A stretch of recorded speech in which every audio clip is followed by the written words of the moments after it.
Welcome to Dwellings, a podcast from the City of San Jose Housing Department, where we talk with thought leaders about reducing unsheltered homelessness, building affordable housing, and key housing policies. I'm Jeff Scott, and I'll be your host for Season 6 of Dwellings. On this episode, we talk with Vanessa Butera, Senior Development Officer in the City of San Jose's Homelessness Response Division, and Greg Pensinger, Housing Policy and Planning Administrator. We'll take a deeper dive into the city's homeless outreach efforts, the Frontline in the city's homelessness response, and we'll discuss how outreach workers form relationships with unhoused individuals as they provide resources and assistance, come rain or shine. And with that, welcome Vanessa and Greg. Let's start by having you tell us a little bit about yourselves.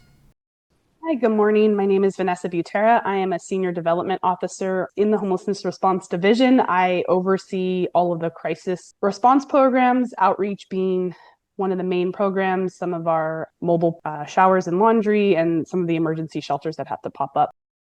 And Greg, why don't you tell us a little bit about your role? My name is Greg Pensinger. I'm a Housing Policy and Planning Administrator with the Homelessness Response Division. And I kind of oversee all of our operations and implementations of not only our outreach, but also our interim housing and other programs that we fund and operate. Great. Well, I'll tell you what, Vanessa, we'll start with you. And I want to start with kind of the most basic question I can come up with. What exactly is homeless outreach? Good question, Jeff. So homeless outreach is really, the basics of it is really just going out into the community where homeless individuals are residing and trying to connect them to the resources that are available city and county-wide. The city of San Jose prides itself on really targeting where those resources go. Currently, we have a model called TOEP, Targeted Outreach and Engagement Program, where we focus on high visibility and encampments that are heavily populated, ultimately with a goal to resolve the encampment. So Vanessa, you're talking about TOEP. So is that a proactive or reactive response to homelessness? So TOEP is targeted outreach and engagement. That is a proactive approach that the city takes to address homeless encampments. We do have a small component of a reactive team.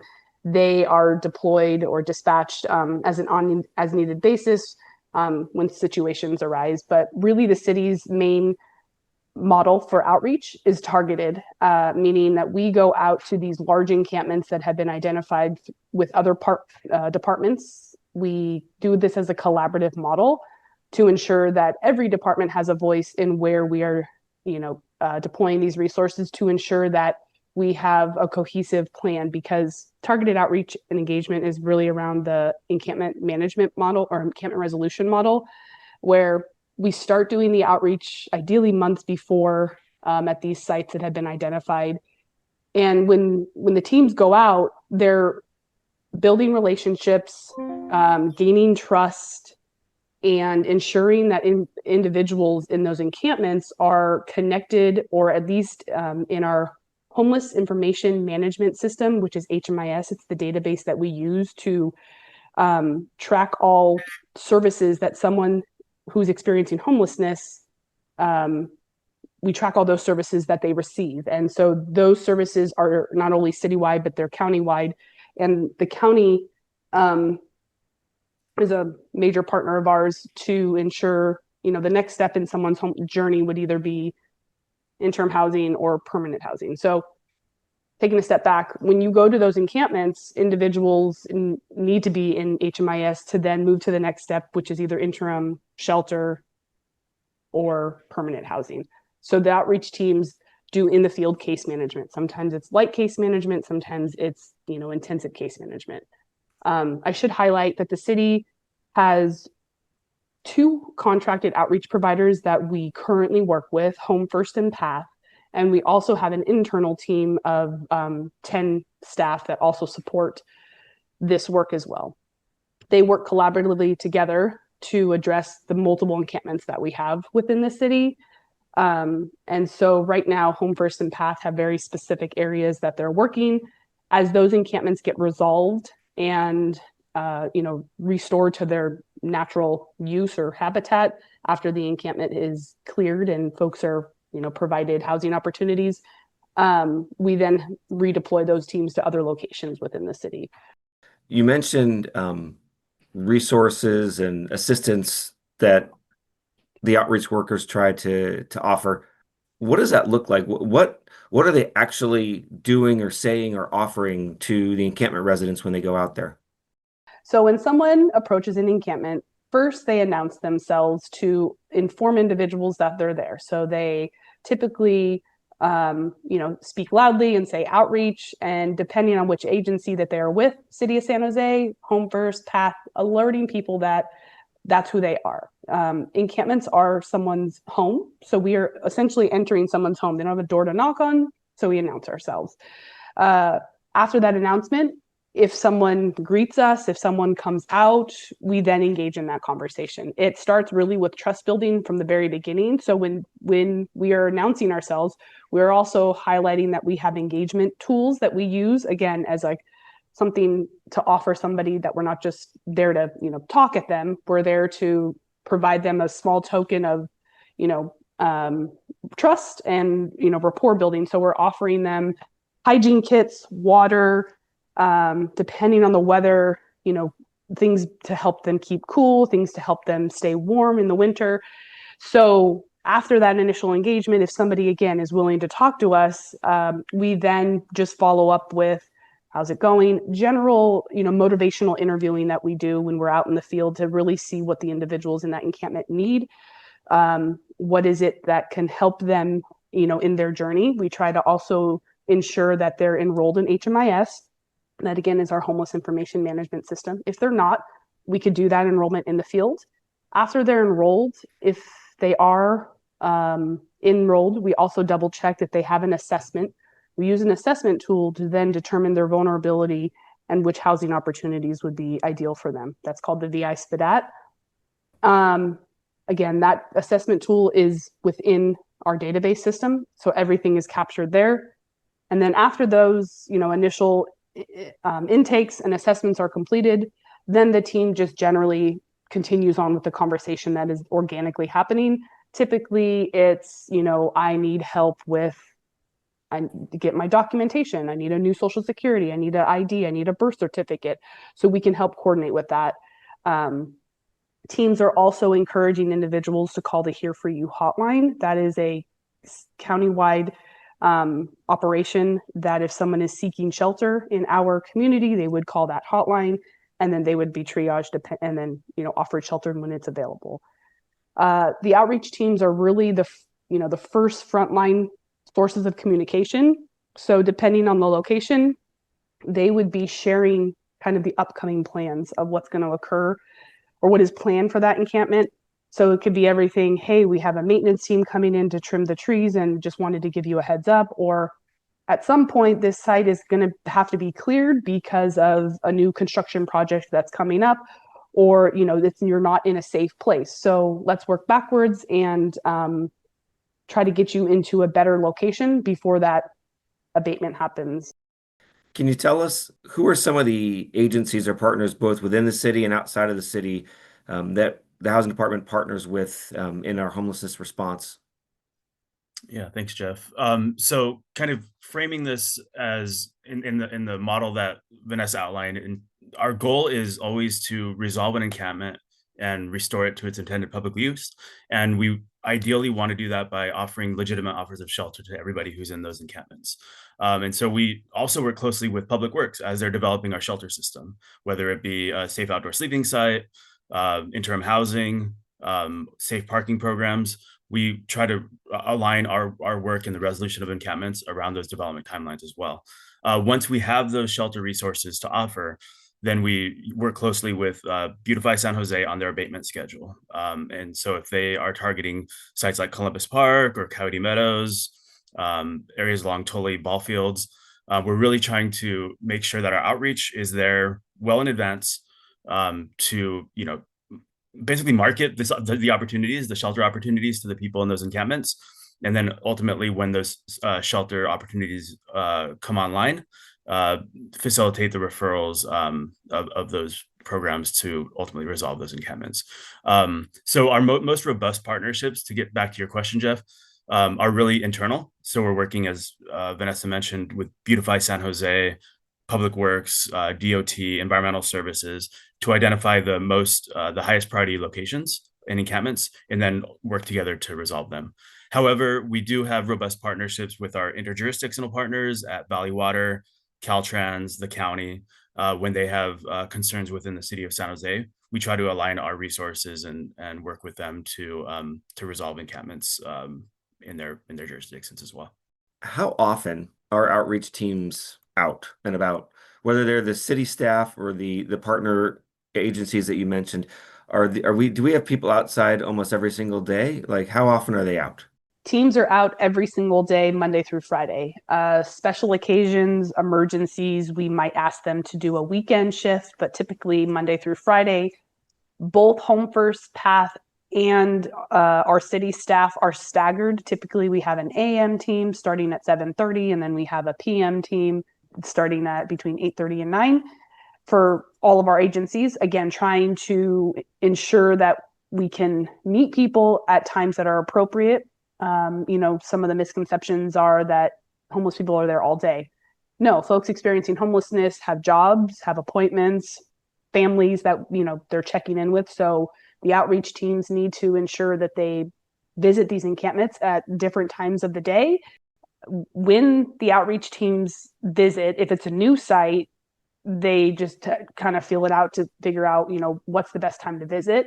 And then as they start building that rapport and that trust, they then schedule meetings with individuals that they need to follow up with, like appointments that they have to go back to. So, the longer they work in an encampment, the more kind of structured their timing is, depending on who they're working with, what the need is of those encampment residents, and then kind of like what the final outcome for that encampment's going to be. So it all kind of just depends on like what the plan is for that overall encampment. And the outreach, when you say they're out almost every single day, is that rain or shine? Because certainly in the wintertime, we can have some severe storms. Sometimes there's flooding. And so the outreach team's working even during that inclement weather?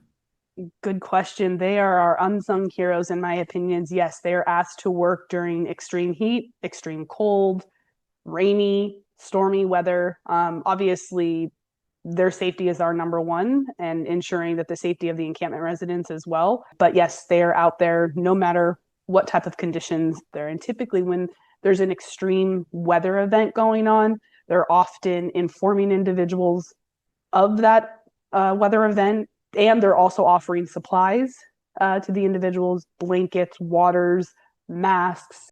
So typically during these emergencies, we have cooling centers, warming centers. We have locations to come inside. They don't have an official title, but like to come inside if the weather, or the air quality is not good.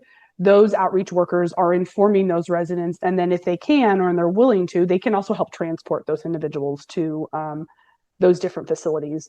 We do have a good partnership. Typically, when inclement weather is declared with the county, we have a partnership with VTA, and oftentimes they offer free rides for our folks experiencing homelessness to one of these designated, centers for whatever the emergency might be.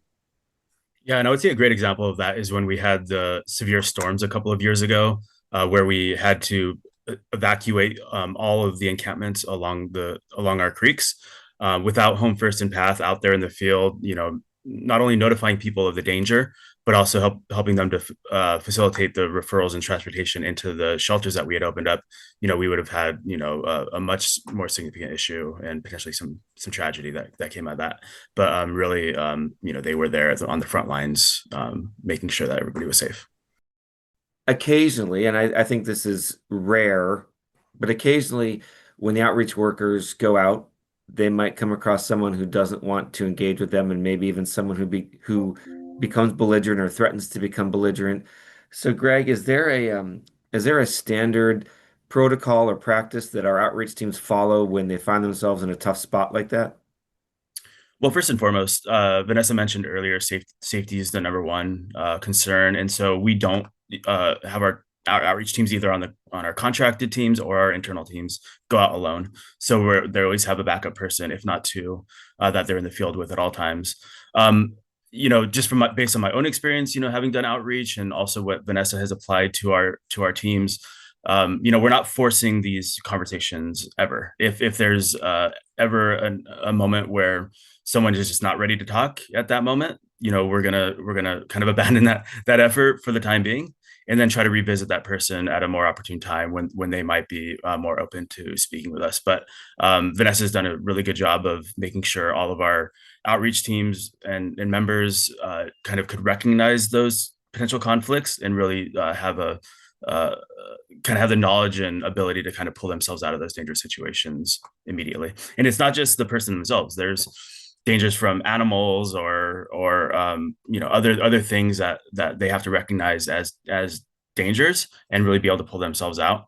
And the last thing I'll say on this is, we don't look at outreach, at least a successful implementation of outreach, as a one-touch opportunity to speak with somebody. So that's why we have our targeted, proactive, long-term outreach in these encampments, because we know we have to build those relationships. So we know we're going to get that other opportunity to meet with that person and offer them whatever we have to offer. So if we can't do it that day, we know we'll be back the next day or the day after, and we'll continue to try.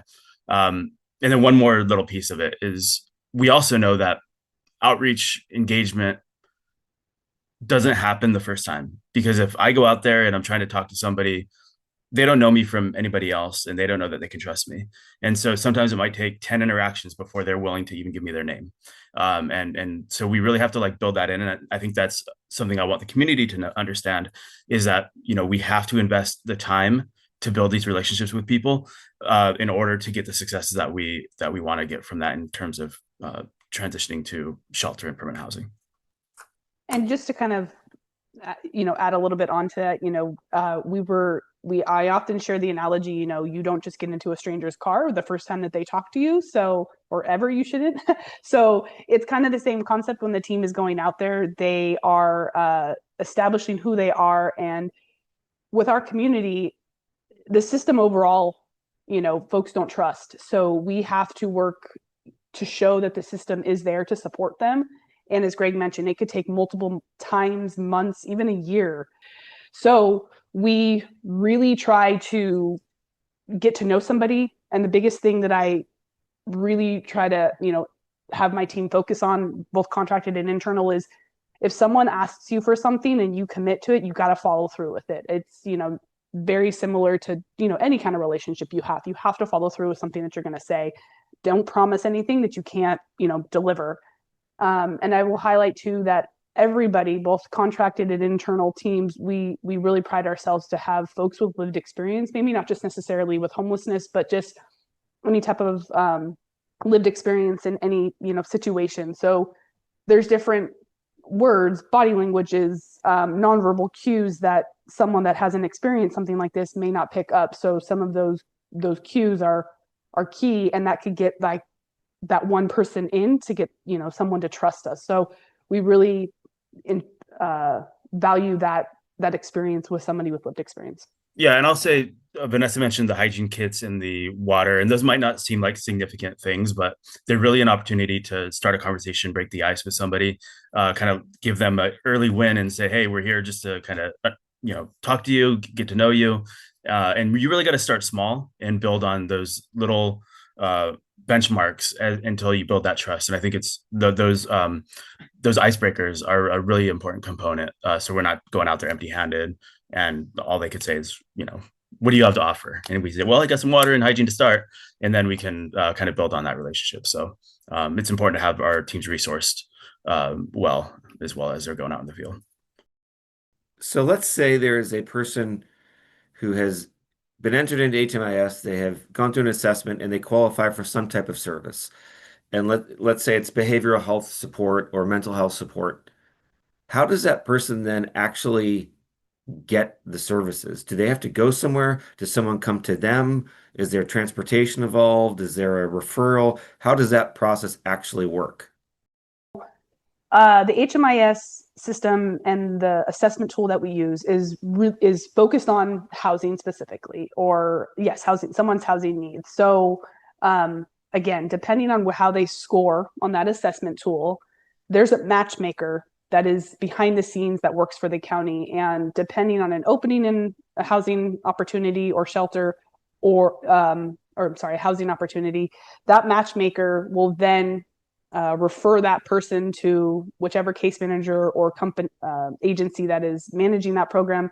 And then it's typically our outreach workers that get notified saying, hey, your person from this encampment got pulled, is the words we use for, a housing opportunity. Go out and inform them and let them know.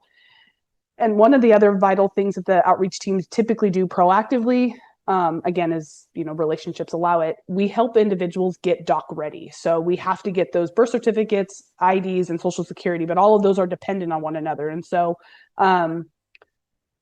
that's usually the first step. And then if, they've been pulled for housing and those things haven't occurred, then the outreach teams have to go and help that person get them. They can help with transportation and setting up those appointments.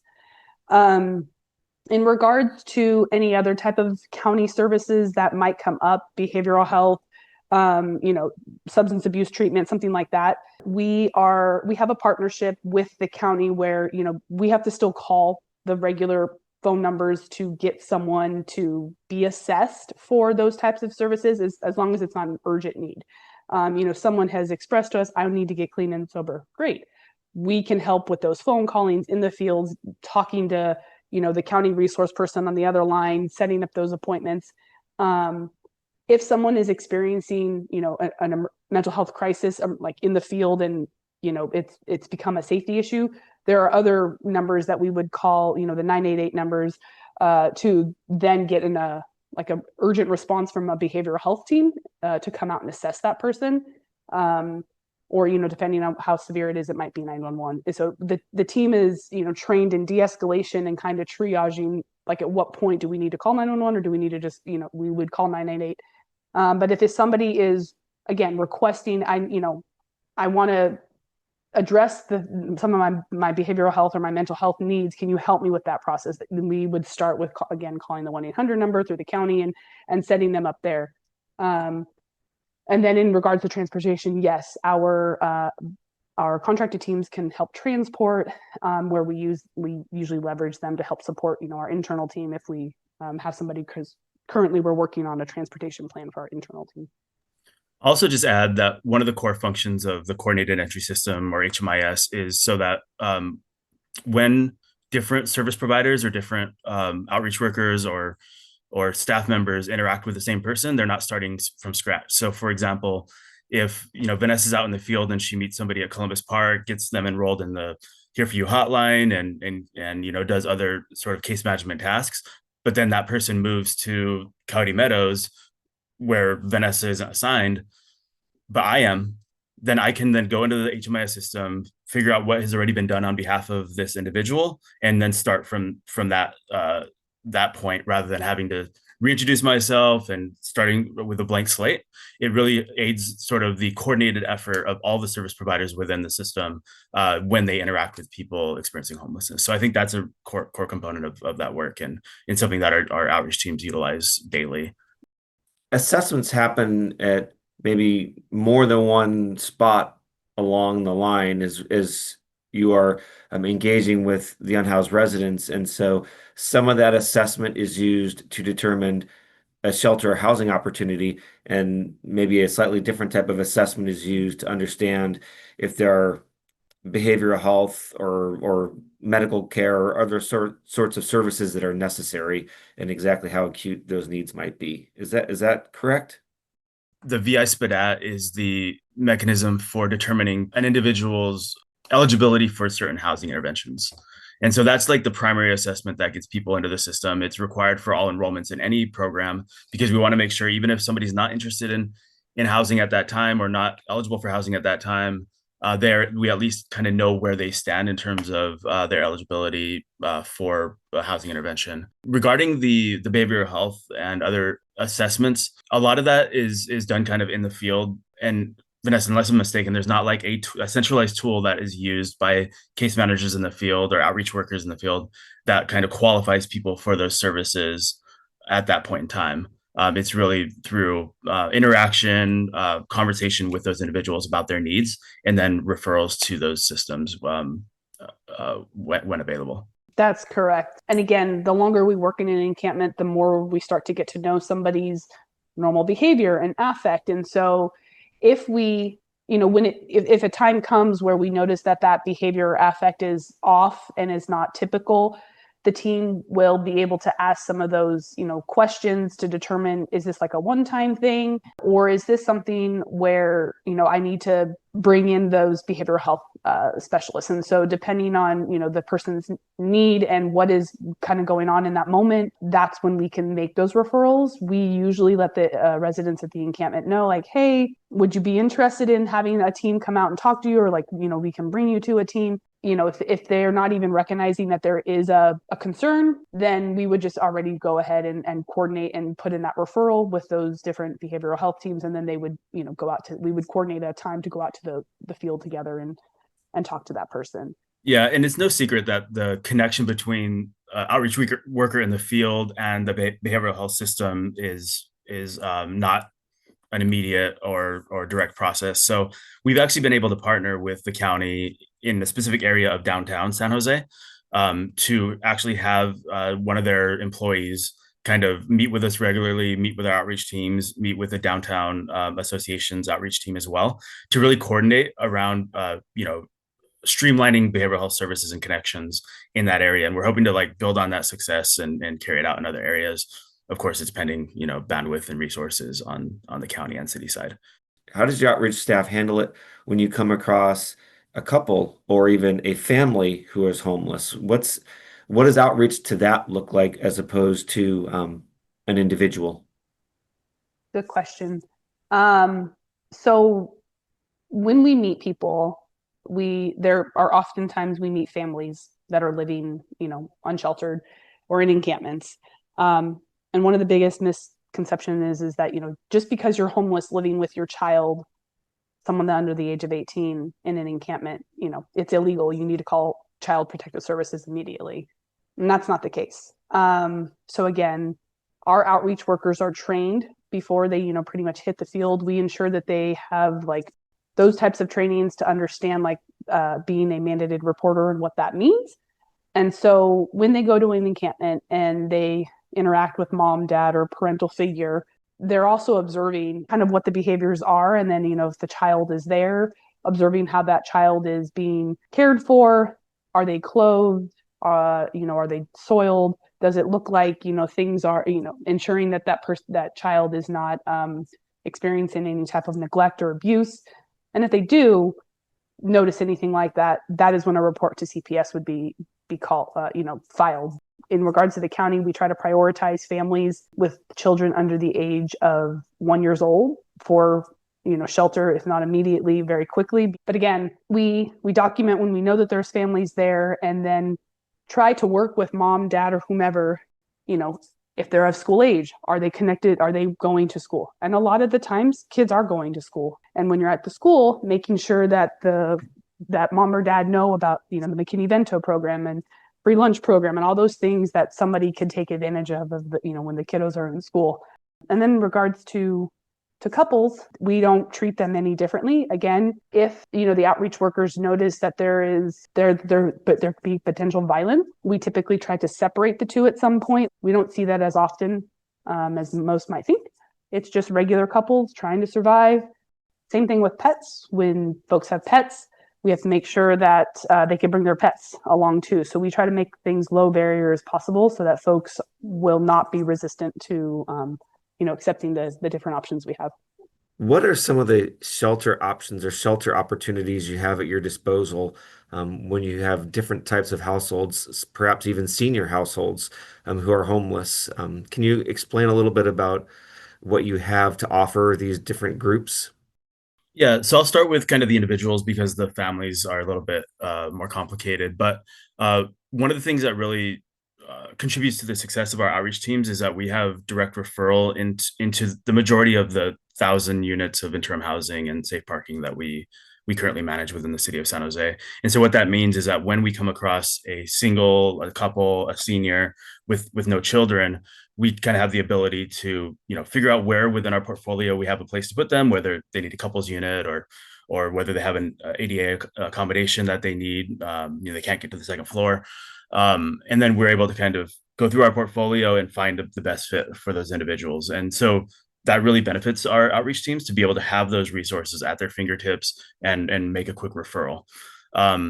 Families are a little bit different. So we have 2 sites that serve exclusively families, and the county has more, but those are all subject to the Here For You hotline, because the families, they have specific call outs, specific needs, and they all go through the county as part of the Heading Home campaign. And essentially, they would get on the wait list in chronological order with other families within the city of San Jose, and they would be placed in those shelter systems or opportunities, kind of in the order that they apply. So we have less flexibility with families, more flexibility with adults within our system. Thanks for that, Greg. And actually, Vanessa just sent me a note as we're talking here that she's actually now got called away on an urgent matter. I guess real time, real life things happen, and she's dealing with a crisis out in the field right now. Hopefully, she'll be able to rejoin us. Yeah, Vanessa's always either literally or figuratively putting out fires as she manages their outreach teams. Sorry, I'm back now. I apologize. No worries, no worries. Duty calls. All right, guys. Well, this has been a tremendously enlightening conversation. I've worked in the housing department for a number of years now, and I've probably learned more during the last half hour, 45 minutes than I have during any of these podcast episodes. Are there important things about your work, important things about outreach that I have not asked you? I just always like to end, conversations like this. There's no one face of homelessness. You don't know kind of what someone's going through. And just because they don't have a home to go to, they might be living outside somewhere. We have folks that have full-time jobs, raising families, and really trying to get out of the situation that they're in. And so just wanting to highlight that you never know who might be homeless. You'd be surprised. But the outreach team's main mission is just really trying to help everybody that needs it, and debunk it that the system doesn't work. We want to be the part of the system that works. So that's our main mission. Thanks, Vanessa. And I would just say, we've spoken a little bit about how it's important for people to be in the system in order to get connected to housing and other services. And really one of the core functions of outreach is to be that first point of contact and point of entry into that system. And so without outreach workers and without them going out there every single day in the rain and shine, people just simply don't get connected to that system for the most part. And so that's really one of the core functions, is getting people into the systems that will eventually lead to their resolution of homelessness. And so I think if we were to leave this with one point, that's the one I would make. Thanks for listening to Dwellings, the City of San Jose Housing Department podcast. Our theme music is Speed City, composed and performed by Attain Charles. Thanks to San Jose Jazz for letting us use their music. If you like the show, please subscribe and share with your friends and family. If you're looking for more ways to help address housing and homelessness issues in San Jose, please check out the show notes. You can follow the Housing Department on social media. We're on Facebook, Instagram, and Twitter at SJ City Housing. And if you have questions or comments about today's episode, please send them to housingcoms@sanjoseca.gov. The artwork on our website was created by Chelsea Palacio. Dwellings is produced by me, Jeff Scott, and Jose Chavez of the Housing Department.